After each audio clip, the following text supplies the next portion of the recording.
Construction at this facility halted on August 1st when Mamtech itself couldn't pay the money. It's an open drive-through garage where trucks will come in one end and out the other. Something everyone likes to hear, gas prices are giving back to those who fill up their tanks. The road conditions are way better on this commute home than they were on the way in today. It's a big milestone here, and for a lot of people, they lost a lot of loved ones. I was able to speak with one woman who lost her daughter in the tornado. There will be a 0.5% sales tax increase to all purchases made here at these shops and restaurants.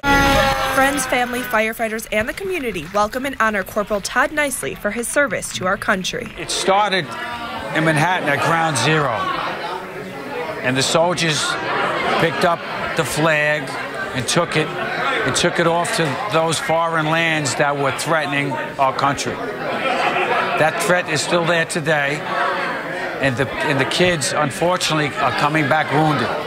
Nicely served our country for 3 years before stepping on an IED in Afghanistan, losing both arms and legs. We've been at war for 10 years because of what happened on 9/11. That's why our foundation has come full circle to making sure that we're taking care of our military. The Stephen Siller Tunnel to Towers Foundation is building homes for all triple and quadruple amputees from the War on Terror.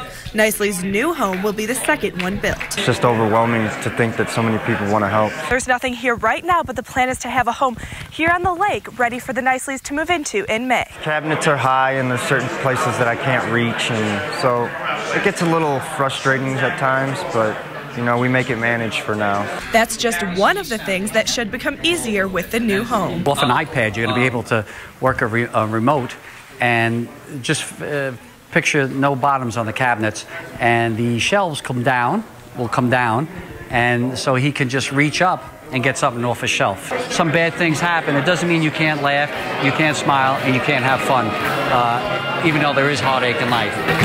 Melissa Berman, KMU8 News, 4 Seasons. I just hear, Elizabeth, are you okay? Are you okay? The Bradleys had the day off and planned on sleeping in, watching TV, and doing laundry. Instead, Elizabeth Bradley and her mom woke up to a tree falling on their house at 6:30 in the morning. It was definitely an alarm clock. We went in the living room, the rain was just pouring in. I just hear water gushing. We go back here and the ceiling tile has fallen on the dryer on all of our clothes, and the tree is out the back door. Luckily, the tree missed their bedrooms, but it tore up the yard and damaged the house inside and out. This is the worst one I've seen yet so far, you know, this storm system. Dalek says the recent weather keeps him busy.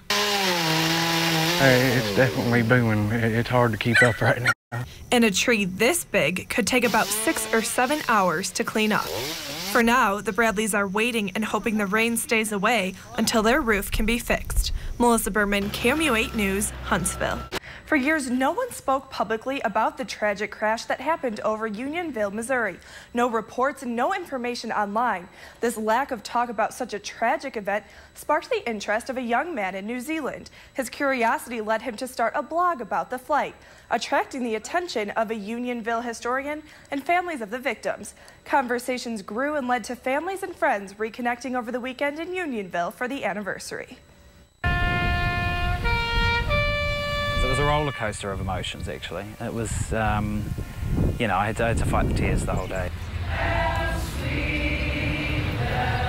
Flight 11 families and the residents of Unionville raised enough money to fly Andrew Russell from New Zealand to Missouri to speak at the Flight 11 50-year remembrance service. So I feel like I'm part of another family now. So I've got 2 families.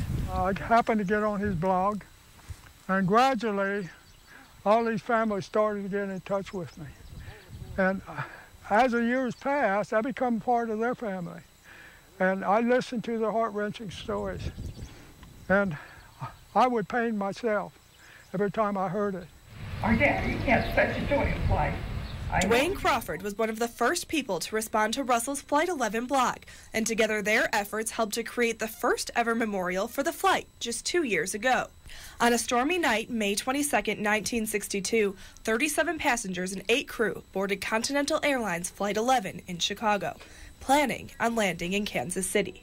Experienced and respected Captain Fred Gray was in contact with Towers to reroute the plane around the night's stormy skies, but about a minute after Gray's last communication, Plane 11 dropped off the radar. Original reports said storms caused the crash. No way Fred Gray would ever fly into weather like that. He was a great man. He loved his passengers, and he did everything he could to save them. But he could not save them from the apparent mastermind of the crash, a disgruntled businessman in a lot of debt, and who purchased $300,000 of life insurance just before the flight. The novel and movie Airport is based on the man, Thomas Doty. The FBI says Doty placed 6 sticks of dynamite in a bathroom wastebasket to blow up the plane. While the movie had a happy ending, the 45 passengers and crew who lost their lives on Flight 11 weren't as lucky. This is Lake Thunderhead down here. I remember things, you bet. You know, like standing about where the bus is, watching them bring people out, the bodies, and people running around like crazy. And yeah, I can still see that. Sure can. Sure can. Now, right here in this field is where Ron and his father first came and found the piece of the plane after they heard the loud noise just 50 years ago. And this field is also where they found the body of the only surviving victim. The memorial has been updated with more information on the crash, and families gathered around for this year's service. William C. Chapin. Although there hadn't been much talk publicly of the crash before, it still weighs heavy on families' minds. But it's something that is always on your mind. It's not something you ever forget when something that tragic happens. I mean, every holiday, every time that the anniversary came up, anything like that, it was particularly hard. It's one thing to see the pictures or to see the newspaper reports or to hear the story. It's another thing to be here and to actually have a sense of you're at where it happened and it's not just something that happened somewhere else. This weekend's event helped some to let go and others to reconnect. The family was kind of splintered or scattered around, and now we're all getting back together and realizing we have a lot in common and a lot we should share with each other, and it's a wonderful thing. Finally, wonderful memories from such a tragic event. Now, one family is going to plant a tree to mark the crash site in the field, and also Wiles' 11-year-old daughter says she hopes to come back and hold another memorial service a century after the crash. We begin tonight with some developing news. The body of 18-year-old Andrew Williams has been found along the Missouri River. Good evening. I'm Angie Bailey. And I'm Jim Rake. Thanks for joining us. KOMU8's Melissa Berman joins us here in the studio. What can you tell us about this story? Well, Jim and Angie, his body was found around 5:30 this evening, right in the same area where he went missing around 2:30 this afternoon.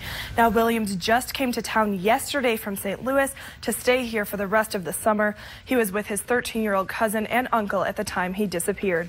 Williams and his cousin were playing in the water with their dogs when his cousin got out to dry off. Shortly after, Williams was pulled under the water.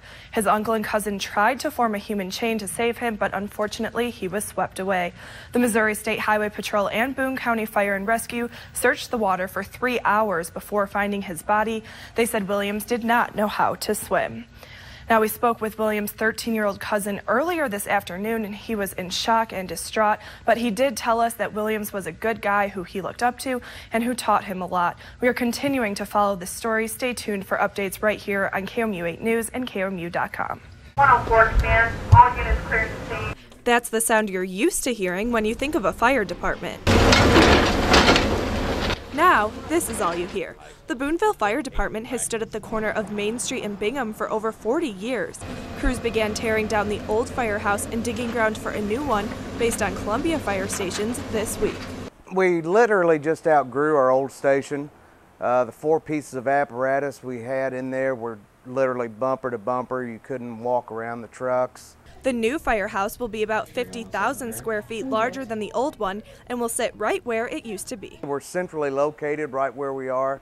Now the fire department is on a temporary corner.